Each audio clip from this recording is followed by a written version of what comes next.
तर आता बातमी आहे रायगडमधून। रायगडमधील उरण करंजा येथील मच्छीमार जे आहेत ते बोट खांदेरी किल्ल्याजवळ बुडालेले आहे। बोटीवरती एकूण 8 जण होते, त्यापैकी 5 खलाशी तब्बल 9 तास पोहत किनारा त्यांनी गाठलेला आहे। सकाळी 7 वाजता ही बोट मासेमारीसाठी गेली असता 10:30 वाजता जी आहे ती बोट खांदेरी किल्ल्याजवळ लाटांच्या जोरावर तडाख्यामुळे जी आहे ती उलटून समुद्रामध्ये बुडालेली आहे।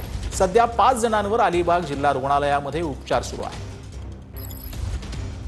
उडी मारली ना, बोट पलटी झाली ना, त्याच्यामुळे सगळं आतमध्ये होते पहिले, मग जो येईल ते येईल असं बाहेर पाण्यातून। तुम्ही ती बोट घेऊन येत कुठे होता? करंजाला। सर्व बोटी खालीच निघलो, अचानक झालं। सर्व बोटी खाली उकवणारा उकवला आणि ते 3 जण मिसिंग आहेत ते त्यांचं काय ते दिसलेच नाही। म्हणजे ते 3 जण जे मिसिंग होते त्यांनी पण तुमच्यासोबत उडी मारली का? कॅबिनमध्ये होते ते कॅबिनमध्ये आम्ही 5च्या 5 जण बाहेरला होतो, म्हणजे ते पण होतं कॅबिनमध्येच। खांडेरी आता तो नेला ICU मध्ये तो।